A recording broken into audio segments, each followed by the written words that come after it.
Hey, it's Joseph here with another video. And today I'm going to share with you a couple of recent pickups that I made last weekend.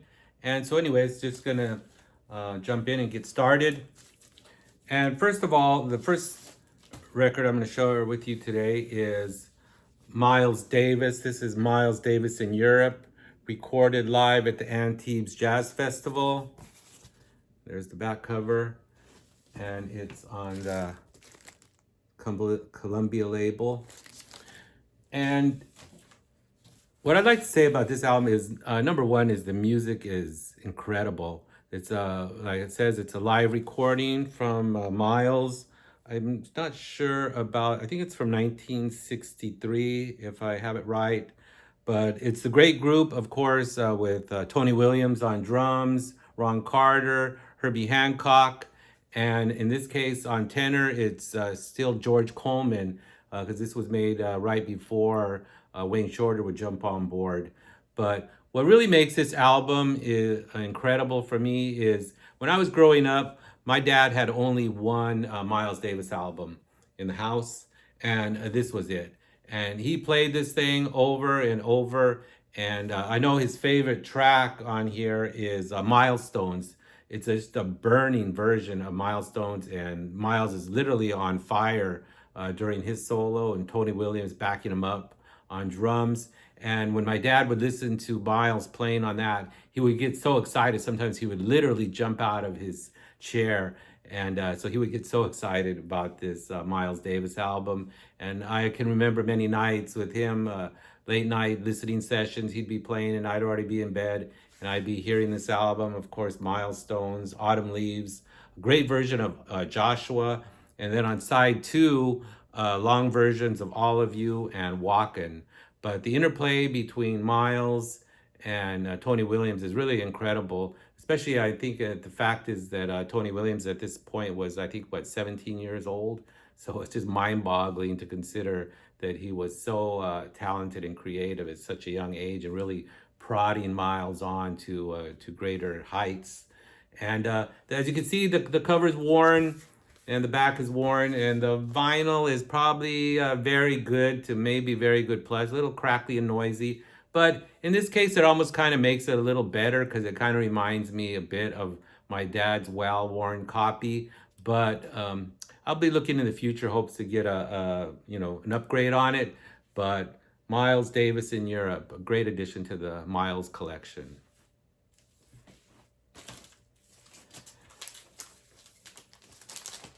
Next up is an album called Dreams Come True. And this is by a trio of women, Marcia Ball, Angela Straley, and Luann Barton. And this is on the Antone label.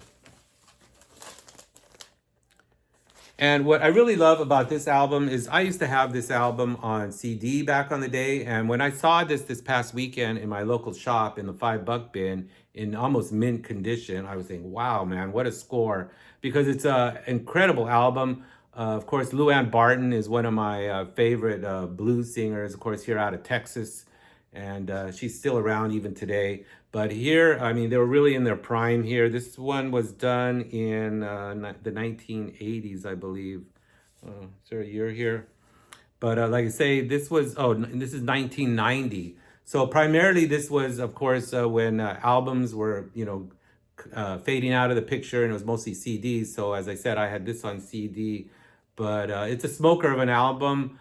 On a lot of the tracks, it's all three ladies singing in tandem.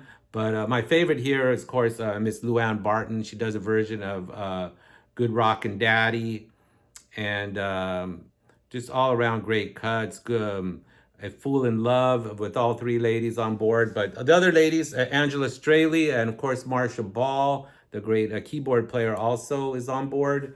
But incredible album produced by Dr. John. And it's really, just really incredible. Glad I scored this last weekend.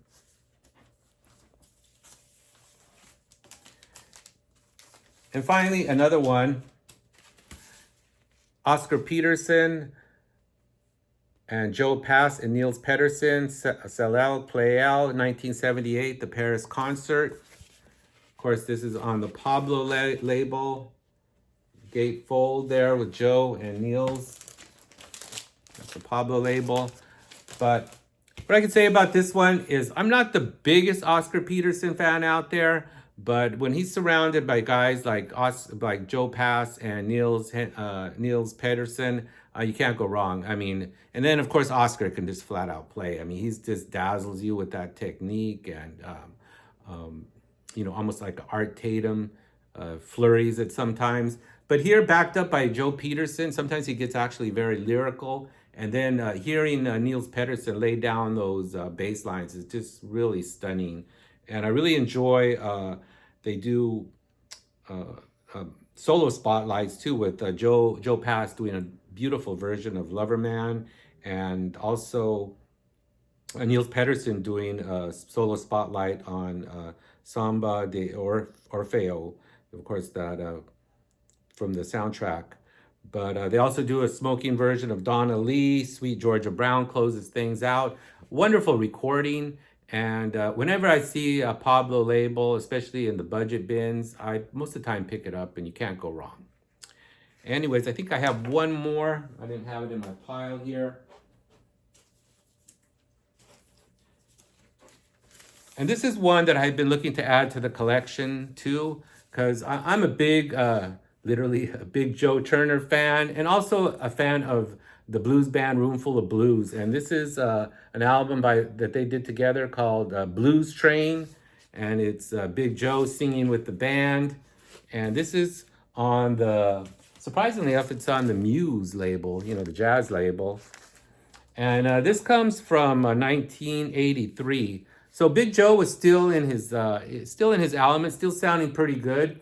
And of course, I think he's really spurred on by the On Fire band, Roomful of Blues, because they were really getting him going. And they do, of course, Big Joe standards, Crawdad Hole, Red Sails in the Sunset, Cock-a-Doodle-Doo, and actually, they do a version of I Want a Little Girl, which features Dr. John on piano. But you can't go wrong, as I've said before, a couple of the other albums with Roomful of Blues. And when you get them together with Big Joe and that big jumping sound, I'm really happy I got this one.